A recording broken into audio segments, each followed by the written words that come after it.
Okay, welcome to the lecture about the Baroque in Flanders and Holland. So we already talked about the Baroque in Italy, and you'll kind of see how there's an influence, but also some new things that are important for the rest of the class. So the Northern Netherlands is what we call Holland nowadays. It was independent since the early 17th century, and it became Protestant. So remember how we talked about in the previous lecture, part of the Catholic Reformation was the work that we saw with Caravaggio. So with Protestants, it's a little bit different. They're iconoclasts, a lot of them, so they don't really like to have religious art. So that can be a problem if you're an artist. But there are private art collectors, and eventually we'll see how that affects some of the artists. And then the Southern Netherlands, which is Flanders today, Belgium, and part of France. It was ruled by the Spanish. They remain Catholic. So we see a lot of the works from those types of artists, kind of religious work that is influenced by Caravaggio. So these dynamics are important in this part. So the first artist we'll look at is probably the most famous from Flanders, and that's Peter Paul Rubens. And you can kind of see, looking at his style right now, who he's influenced by. We have these big muscular figures, insanely muscular figures. He traveled to Italy in about 1600 and was influenced by Caravaggio, Carracci, and Michelangelo. And you can see all of that. With Michelangelo, we have the big, thick figures. With Caravaggio, we have the kind of like drama and putting us in the moment. So he returns to Flanders in about 1608, and he becomes a court painter, advisor, and emissary, diplomat, art dealer. He became very wealthy. Most of the paintings that you see in him from museums, like he did some of the parts, but he had a whole team basically mass producing his paintings. So he became a very elite person outside of just being a painter. He drew together the main contributions of the Italian Renaissance and Baroque masters to formulate the first truly pan-European style.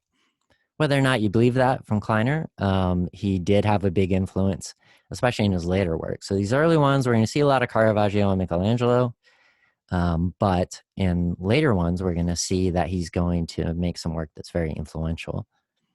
So this particular painting was part of an altarpiece that you could fold out, and you can see he's already developing what we see with the feminine figure here, so-called Rubenesque figures, meaning very fleshy women, which is considered to be his kind of like feminine ideal. Not necessarily a real-life feminine ideal, but an artistic feminine ideal. So you can see the relationship with the muscular figures and the kind of like mass of figures packed into a space that we saw with the Mannerists. We can see that with Rubens here. And then the chiaroscuro, the tenebrism, where you have very, very dark darks and light lights. We see that, and also this feeling that we're really close to everything that's going on. So everything is pressed against the picture frame, and things seem to surround us, so we think we're part of the scene. So like what Caravaggio would do. And I'm showing this one because still from the Renaissance, they do like to have the classical subjects, and Medusa is one of those.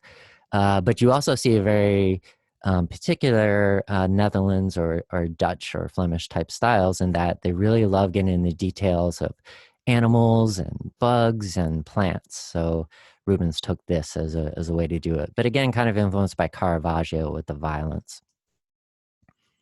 Getting in closer, you can see how the face looks really dead. That's something that Caravaggio started doing, and we saw it in the Spanish Baroque as well.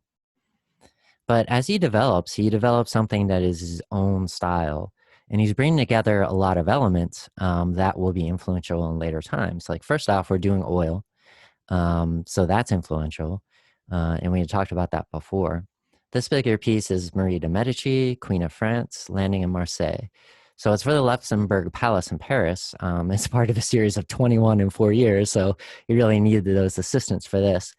And it's often said that Rubens paints with color instead of line. So part of that is being painterly, having these big old paint strokes like we saw before, but you don't see any hard lines. So it's almost a development of what Leonardo was doing with sfumato. We just have masses of color, and we don't have the kind of like precise line you would see from, say, the early Renaissance, or and even less precise than we saw from other Baroque artists, with the big exception being Velasquez.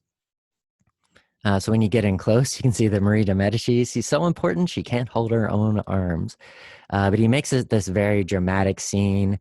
He makes it look like it's happening in ancient Greece and the myths. He has Neptune and sea nymphs. And you can see with the sea nymphs, he's creating these very fleshy bodies that Rubens became known for. And again, don't necessarily think this is like an ideal that they want women to look like in real life.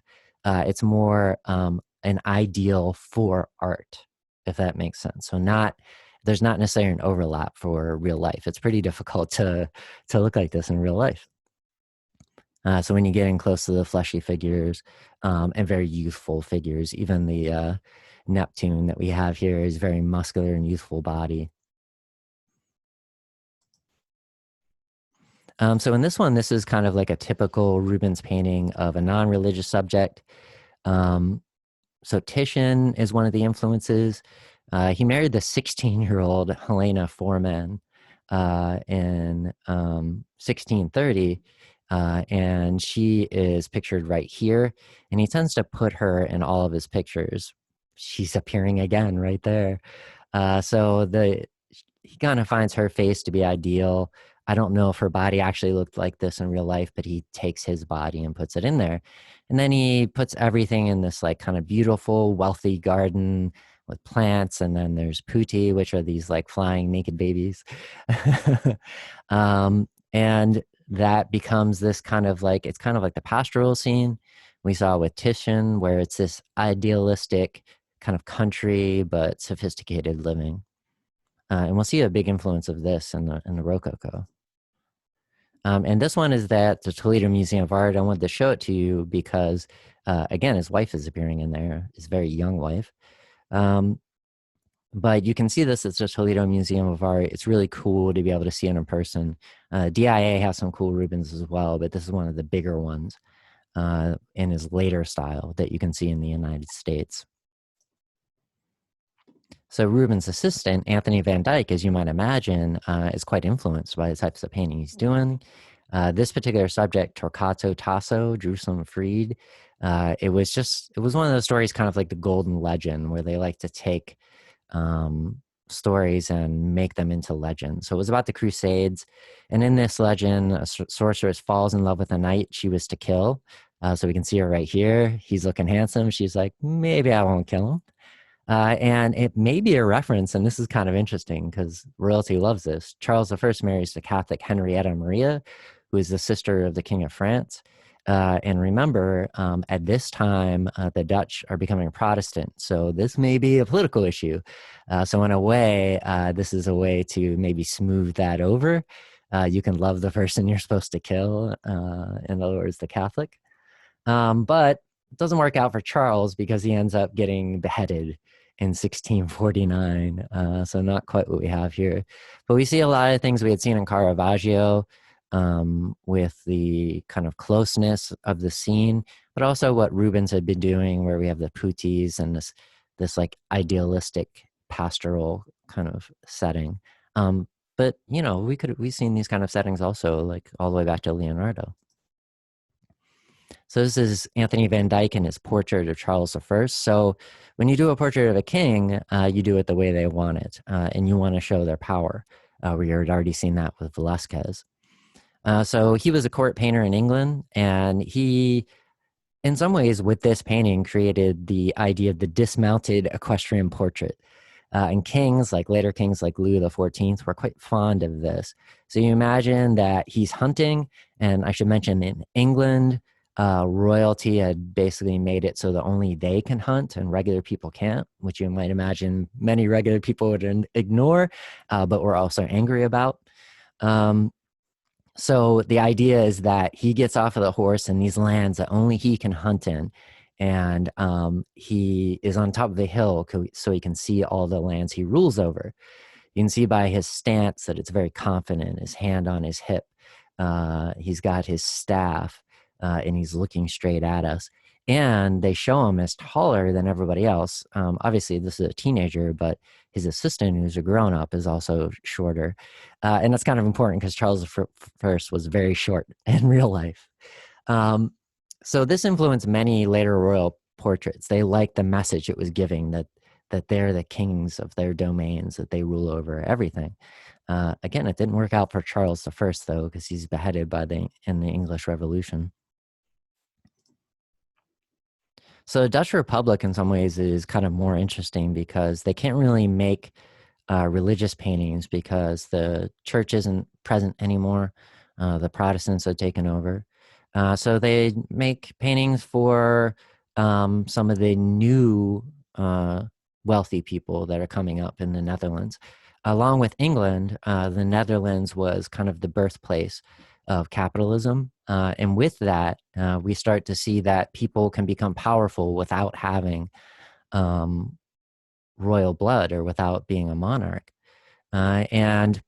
But they have different interests than the monarchs. A lot of them tend to think of themselves, even though eventually they would rule as monarchs, as capitalists do today. They like to think of themselves as one of the regular people. So they often had concerns.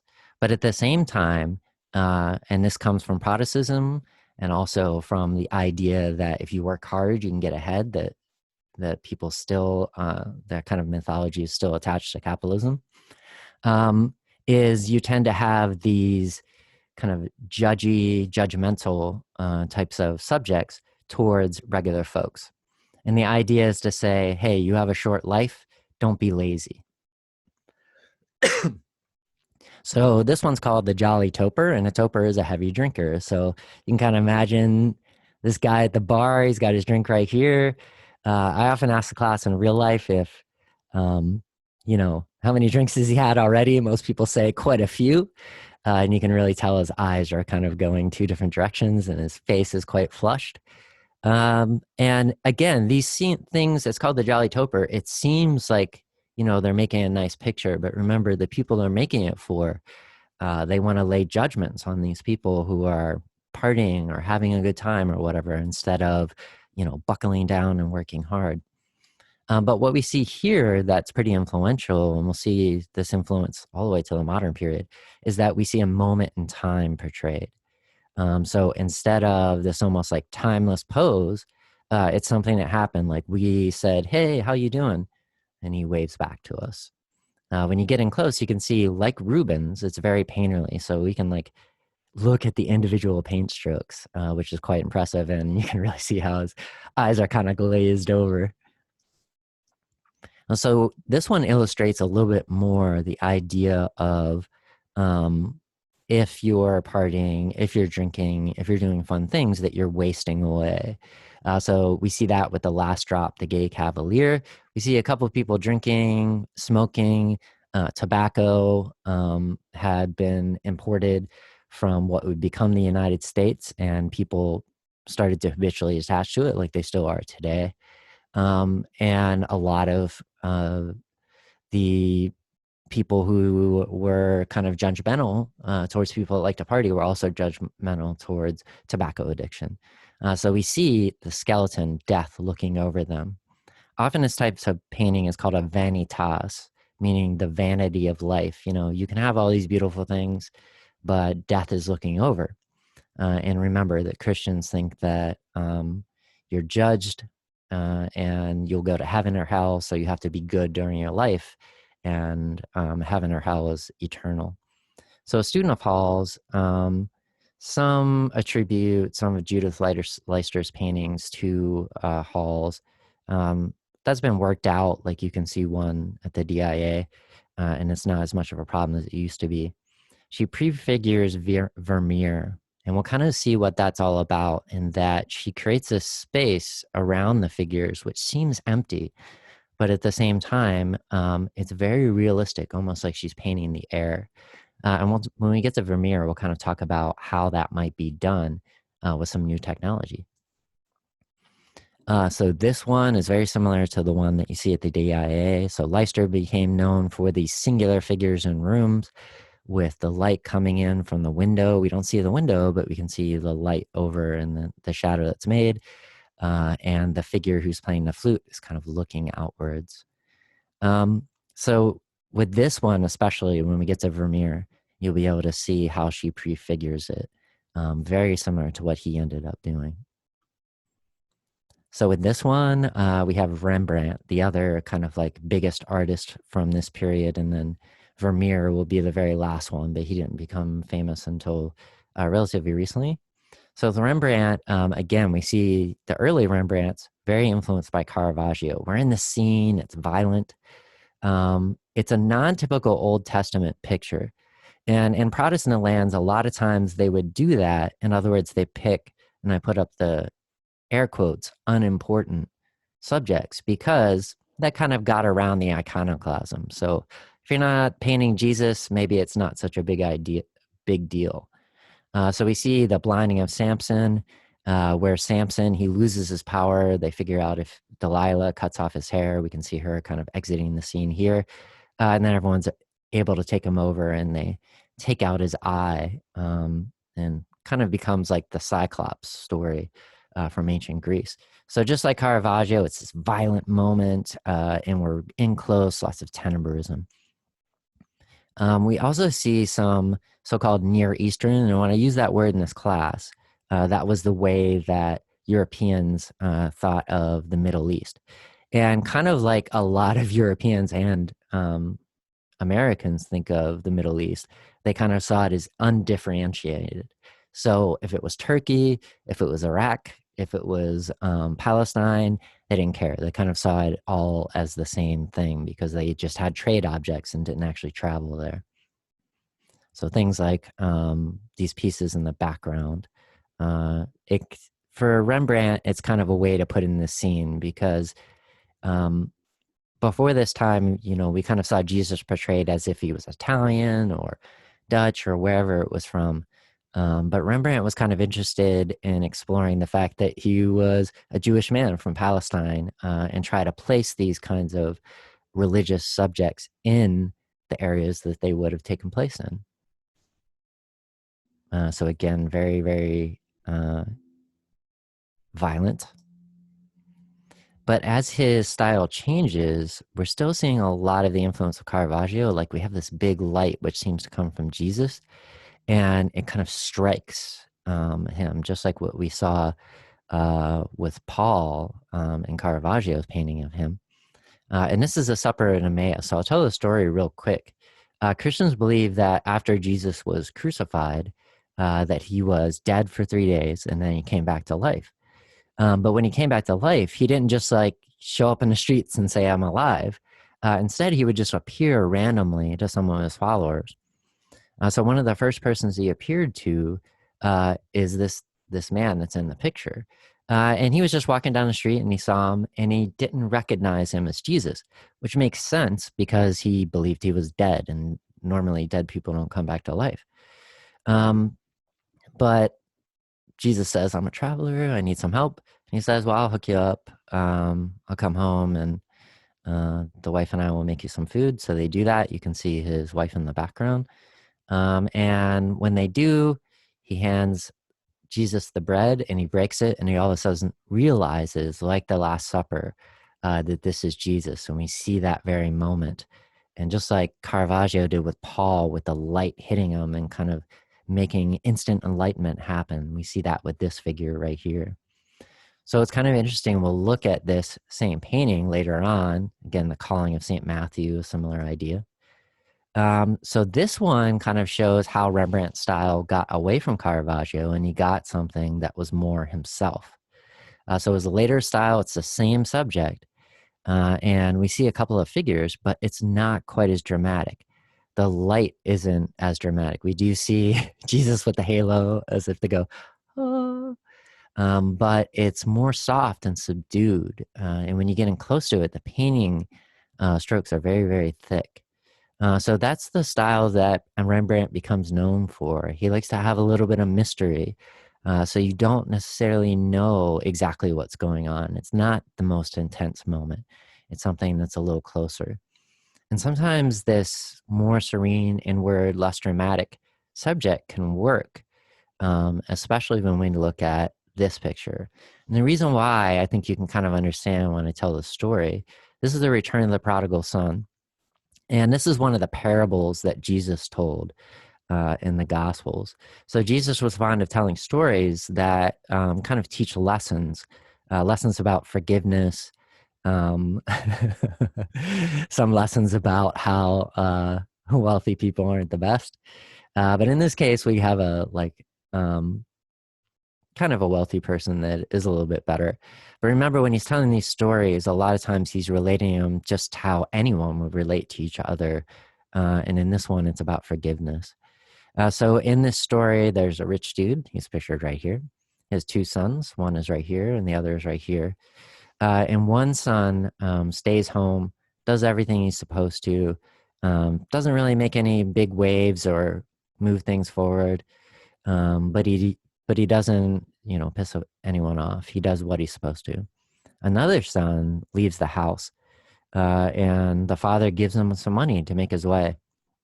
And instead of trying to make a living out of it, the son just parties all the money away. And he comes back having squandered all this wealth that his father gave him.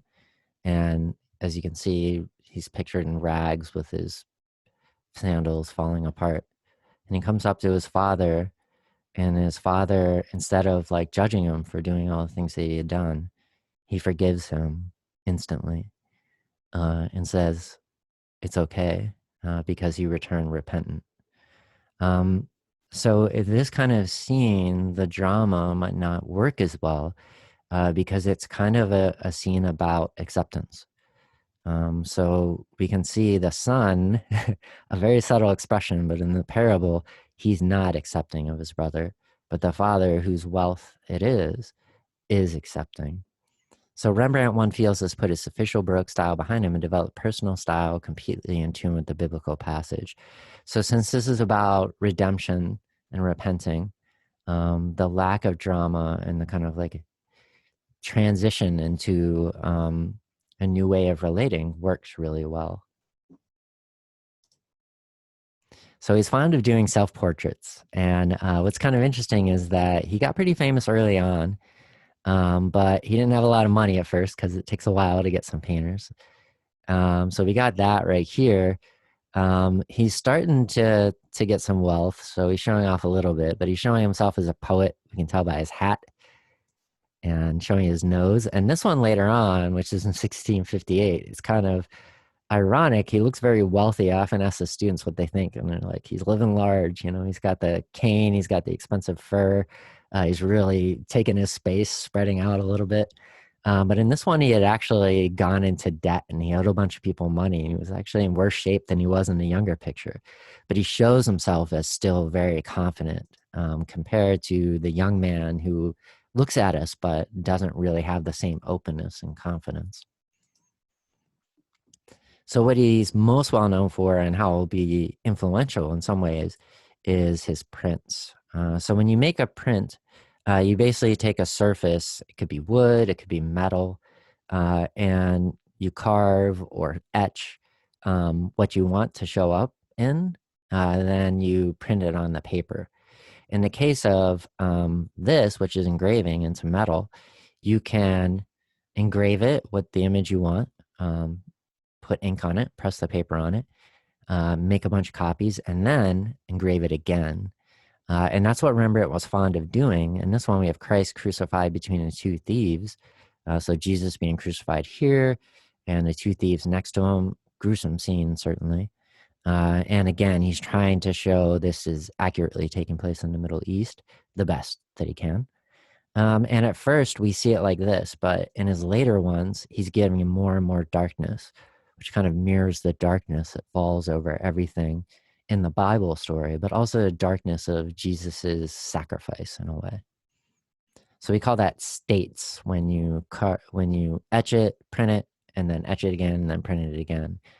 So the first series of prints would be the first state, and the second series of prints would be second state, and just keeps going on and on. So We see a lot of these kind of vanitas types type subjects. In other words, you're short for this life, the eternal is forever. And we see this with Jacob van Ruziel's The Jewish Cemetery. It's usually at the DIA. They had it had traveled to another museum for a little while, but I think it's back now. And you can see a couple of things going on, kind of like what we saw with Titian. We have this rainbow in the background. You can almost think of it as God's presence in this particular picture. And then we have the cemetery, and we can see how nature, which is often thought to be forever, is taking over everything. And then perhaps the synagogue or other buildings, nature is also taking over that. So again, it's supposed to show the idea that everything that's physical around you is going to last for a short time. But the eternal life that Christians believe in is going to last forever. So believe it or not, these ones are a similar idea. It comes from Calvinism. And Calvinism is kind of interesting because it's a Protestant version of Christianity. But they believed in this thing called predestination. So what predestination means is they believe that as soon as you're conceived, so even before you're born, God knows whether you're going to heaven or not, which makes sense if you think of God as being all-knowing and all-powerful. Of course he would know. But it had the effect of some people thinking, well, if I'm predestined, then I'm not going to bother. I'm just going to do whatever I want. But other people looked at it as I'm one of the predestined, so I'm going to show it by working really hard, by being temperate, meaning not drinking too much or eating too much or showing off too much or being ostentatious. So these vanitas, the idea of the vanity of luxuries, and believe it or not, a lemon at this time is a luxury because it would have to be imported from somewhere from like Morocco. And then the food is just kind of left over and splayed about. We have these expensive glasses. Again, not expensive nowadays, but back then it would be. So it's supposed to show the idea of temperance, frugality, hard work, and the idea of a fool and his money are soon parted. And remember, again, this is kind of building up in early capitalism. So these types of views can sometimes be used judgmentally against people who aren't able to become wealthy in a capitalist society. And the capitalists themselves can think of as being that they deserve the things that they got. So Vermeer, who at the time was, when he was making his paintings, was very famous. And then he kind of disappeared. It wasn't until later, until the late 19th century and into the 20th century, when art historians realized Vermeer was doing something very interesting, perhaps ahead of his time. In some ways, he's very similar to what we saw in the early Renaissance, but in other ways, he's creating new things. So this one's called the allegory of painting. And when you have an allegory, what that means is that there's symbols, and each symbol has a specific meaning. So a lot of times artists, and we'll especially see this later on, symbols will have multiple meanings, or it'll have a meaning to them and you'll have a different meaning. That's not how allegories work. Allegories are, there's a symbol and it means this. So a lot of these Dutch artists, they had these books that they made of symbols with their meanings. So with those, you can kind of read the various symbols. So that's what Jansen's talking about when he says he translates reality into a mosaic. He adds all these little dots of things, all that have meaning, and you put them together, making a mosaic. The other thing you see in Vermeer's paintings, and I'm going to post a video that kind of explains some of this in the comment section, is the light on the everyday. So remember, in the Netherlands, the Dutch were, there were some people who were becoming wealthy, and that's what Vermeer worked for, wealthy people. And they're interested in a lot of these everyday subjects. So that's what he paints. So he's rediscovered in the 19th century, and people found out he was doing something very interesting. So he may have been using what's called a camera obscura. And in the videos, I'll have you in the comments, and they're short. They'll show you what this is about. And we're not entirely certain if he used a camera obscura, but there's a lot of reasons to believe that he did so. And the video I'm going to show you, which is a biopic about Vermeer, kind of goes with that. And what a camera obscura is kind of difficult to explain, but I'm going to show you in a moment. But the reason why people think he might have used a camera obscura is because he has an incredibly realistic sense of space.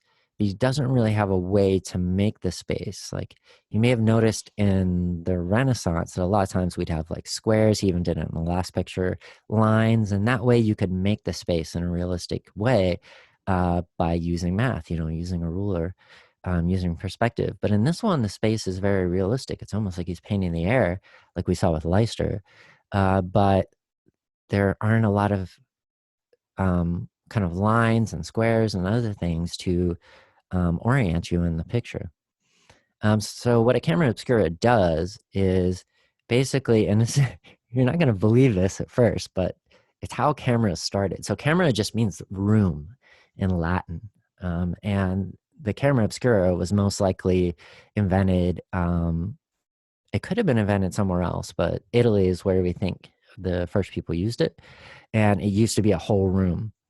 Basically, you would make a tiny little hole in the room and then block off all the light that was coming into the room. And then, believe it or not, what happens is whatever's on the other side of that hole, so to the outside wall, will be projected onto the opposite wall through that little tiny hole upside down. And the reason why that's so is because light moves in a straight direction. So if you're hitting another wall, the things that are coming from below will end up at the top and then vice versa. So eventually, and in the Netherlands, they had a big influence on this. They probably got the technology from the Middle East, but lenses. And what lenses do is they take more light. So when they originally made the camera obscura, it would just be a hole and it would be super dim, the image that would be created. So with the lens, it enables you to get more light. But still, the image is dim, so they made this box where you can kind of block off the outside light and enable it to get an image. And with that, especially with a small painting like Vermeer's making, you can see it's only 18 by 16 inches, you can get the orientation of everything that's in the picture. So you can get the space right. He would obviously take it out to paint it, but this would be a way to get started so that you could create a very realistic space. And I'm showing you this one because the biopic I'm going to show you is The Girl with the Golden Earring, and with Colin Firth and Scarlett Johansson. So this is the character that Scarlett Johansson plays. In real life, we don't know who this woman is. It's just a random young woman. So here's Scarlett Johansson and the girl with the pearl earring. So there's some creative things in this Vermeer movie. But there's also some things that come from real art historical research.